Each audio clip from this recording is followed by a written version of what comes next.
Le plus dur quand tu veux changer de vie, c'est de savoir par où commencer. La plupart du temps, tu as bien une vague idée de ce que tu veux changer. Parfois, avec un peu de chance, tu sais même vers ce quoi tu veux aller, mais souvent, ça suffit pas. Ça suffit pas parce que t'as pas envie de lâcher ta branche, la branche à laquelle tu es accroché depuis des années. T'as pas envie de la lâcher avant d'avoir attrapé la suivante. T'as peur du vide, et c'est complètement normal. Alors tu te raccroches à ce que tu connais, même si ça te plaît plus, même si c'est pas confortable. Mais même si tu acceptes finalement de prendre le risque d'aller vers l'inconnu, t'es confronté à un nouveau problème. C'est quoi le bon chemin? Comment je peux être sûr que je fais pas fausse route? Par où je commence? Parce que naturellement, il n'y a pas de panneau indicateur, il n'y a pas de carte. Enfin ça, c'est ce que j'ai cru pendant longtemps, jusqu'à ce que je découvre que cette carte, non seulement elle existe, mais qu'il y a en plus moyen d'y accéder pas à pas, en douceur. Et c'est ça que j'ai envie de partager avec toi aujourd'hui dans cette vidéo. Cette carte intérieure, maintenant, elle me sert de boussole. Elle m'aide à avancer sur le chemin d'une vie où je me sens plus vivant, plus en contact avec ce qui me fait vibrer, plus en adéquation avec qui j'ai envie d'être. Une vie plus choisie en quelque sorte. Et c'est ça que j'ai envie de partager avec toi dans cette vidéo. Comment trouver enfin les ressources pour oser changer de vie. Alors tout a commencé il y a un peu plus de 2 ans. À l'époque, j'ai démarré ma première chaîne YouTube et je sentais que pour produire du contenu de qualité, j'avais besoin de libérer ma créativité. Alors je suis tombé par hasard sur ce livre, Libérer ma créativité, de Julia Cameron. Ce que je ne savais pas encore à l'époque, c'est que ce livre allait m'aider à rencontrer beaucoup plus que ma créativité.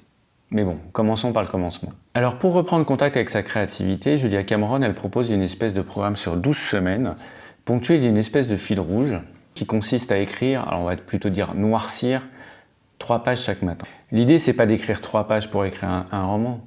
L'idée, c'est vraiment de se vider la tête. De se vider la tête de tout ce qui nous préoccupe pour créer de l'espace. Parce que pour pouvoir faire entrer du neuf dans sa vie, il faut commencer par créer de l'espace.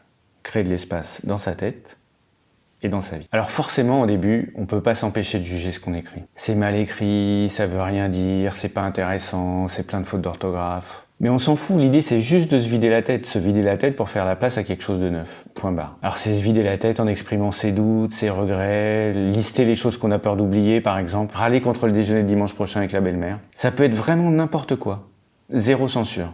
L'idée c'est vraiment de se vider la tête pour laisser émerger tout ce qui se cache derrière ses préoccupations du quotidien. Alors au début, en tout cas c'était comme ça pour moi, c'est surtout des questionnements et des doutes qu'on pose sur le papier. Mais petit à petit, je me suis aussi rendu compte qu'il y avait de plus en plus de mes petits plaisirs du quotidien. Mes succès, mes rencontres, mes moments de bonheur furtifs. Alors j'appelle ça le double effet qui se coule, parce que non seulement je me décharge de ce qui m'encombre la tête et qui m'empêche d'avancer, mais petit à petit, je commence à prendre conscience de ces beaux moments qui jalonnent mes journées et que je voyais pas. Et du coup, parfois en repensant à ma journée de la veille, je me dis tiens, j'avais oublié ça. Ou même carrément, pas remarquer ce truc magnifique qui m'était passé sous les yeux. Un sourire, un échange de regards avec une inconnue, une synchronicité, un rayon de soleil au milieu des nuages, un rire partagé. Tous ces petits trucs auxquels je faisais pas attention, toutes ces petites choses du quotidien qui font le sel de la vie en fait.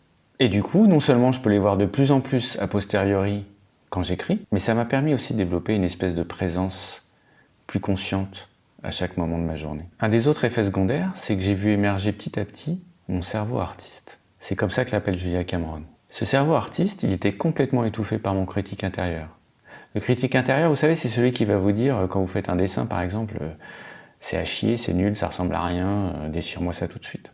Et moi je peux vous dire que chez moi, il est particulièrement puissant ce critique intérieur. Et ce critique intérieur, au début, il se rebelle. Il se rebelle parce qu'il a peur de perdre sa place. Mais au fil des pages, de jour en jour, il apprend de plus en plus à laisser la place au cerveau artiste. Et pas seulement sur le papier, dans ma vie de tous les jours aussi. Et le cerveau artiste, il en a des choses à dire. Parce que c'est celui où se cache votre inventeur, votre enfant intérieur. Vous savez, celui qui est libre, qui se pose pas la question du c'est beau, c'est moche. Il s'en fout. Il a juste envie de s'amuser et de vivre. Et jusqu'à il y a encore peu de temps, il n'osait pas trop s'exprimer. Parce qu'il avait peur d'en prendre plein la gueule. Et d'ailleurs, je pense que si je l'avais pas écouté, tu serais pas en train de regarder cette vidéo. Parce qu'elle aurait pas été assez parfaite pour que je puisse te la montrer. En tout cas, c'est ce que m'aurait dit mon critique intérieur. Alors, ce qu'il faut savoir, c'est que Julia Cameron, elle préconise de ne pas relire ses pages du matin, ou en tout cas, pas avant plusieurs mois. Alors, au début, je l'ai écouté, j'ai suivi la consigne, mais au bout de quelques mois, pris par la curiosité, je suis quand même retourné lire ce que j'avais écrit. Et c'est là que j'ai pris conscience, en les relisant ces pages du matin, que ma vie avait vraiment changé. Les doutes que j'exprimais il y a plusieurs mois avaient trouvé leur solution. Et que les choses dont je me faisais des montagnes étaient au pire des collines, des collinettes, et que, à la limite, même si c'était des montagnes, j'avais trouvé les ressources nécessaires pour les surmonter. Et que même mieux, c'est d'avoir surmonté ces obstacles, ces montagnes, qui m'avaient fait grandir et avancer. Tu te demandes peut-être à quoi ça ressemble? Donc là, ça c'est le fruit de J'ai dû commencer il y a 2 ans, sachant que j'ai eu des périodes où je n'écrivais pas pendant plusieurs mois. Mais je me rends compte au bout de quelques mois qu'en fait, ça me manque. Et j'ai presque parfois l'impression de stagner quand je n'écris pas. Donc je reviens assez rapidement à l'exercice. Donc là, je dois en être à 5 cahiers à peu près, sachant qu'ils peuvent prendre toutes les formes. Le cahier en cours, c'est celui-là que mes enfants m'ont offert pour mon anniversaire il y a 2 mois. Donc voilà à quoi ça ressemble à l'intérieur. Bon, ça ressemble à des pages d'écriture, hein, rien d'extraordinaire. Donc voilà, je pense que c'est lisible. Donc voilà, en fait ce dont je voulais te parler, c'était que j'avais... alors je suis allé relire, en fait, je voulais te lire un petit extrait de ce que j'écrivais la première fois. Donc en fait c'est mercredi 18 septembre 2018. Voilà, bon, peu importe. Et j'écrivais à l'époque, putain, 3 pages, dans quoi je me lance? J'ai décidé de faire à fond les exercices de libérer votre créativité de Julia Cameron. J'y crois pas. J'ai l'impression que cette fois, j'ai décidé d'y croire. J'espère que c'est pas un coup d'épée dans l'eau. Et donc quelques pages plus, sur la même page, quelques lignes plus loin, comme je l'expliquais, en fait, je venais de démarrer ma chaîne YouTube. Et donc je posais mes questionnements par rapport à cette chaîne et je disais, cette première vidéo YouTube avec Jean-Yves, donc la personne avec qui je faisais la chaîne, elle aurait dû être postée depuis plusieurs jours. Mais non, monsieur fait le beau, un petit générique par-ci, un petit son par-là. Et puis il faut que le montage soit moi aussi abouti que dans les films de Spielberg. Stop! Allez, aujourd'hui je finis, je poste la vidéo. Cessez le soit parfait, me donnez le droit à l'erreur. Voilà, faut dire que même si c'est pas moi qui apparaissais ou la plupart du temps ou quasiment tout le temps sur les vidéos, je voulais absolument ne publier que des vidéos parfaitement montées, parfaitement réalisées, alors qu'avec le recul, on venait de démarrer et en fait, avec le recul, je me rends compte que c'était complètement débile, d'autant plus que 3 mois plus tard, la chaîne comptait 12 000 abonnés. Et lorsque lorsque j'ai laissé Jean-Yves continuer la chaîne sans moi, 6 mois plus tard, la chaîne comptait 15 000 abonnés et elle en compte maintenant 140 000. Donc le perfectionniste, je me suis bien rendu compte cette fois-là que le perfectionnisme se justifiait pas forcément. Et donc un autre extrait, donc le mercredi 19 septembre, j'écrivais, j'ai plein d'idées, j'ai l'impression que la seule chose qui me manque c'est le temps. Tellement d'idées, tellement de choses à faire, mais peu de temps. Et en fait, il se trouve que donc là, on est en septembre 2018, et qu'en janvier 2019, j'ai posé un congé sabbatique auprès de mon entreprise, donc 3 mois plus tard. Congé sabbatique auquel je pensais pas du tout le jour où j'ai écrit ces lignes-là, d'autant plus que j'avais pas du tout d'ailleurs le budget à l'époque, donc j'ai réussi à trouver les solutions, déjà trouver l'idée, plus les moyens de trouver le financement en 3 mois pour dégager du temps justement pour m'occuper de cette chaîne YouTube au travers d'un congé sabbatique. Ensuite, j'écrivais quelques lignes plus loin.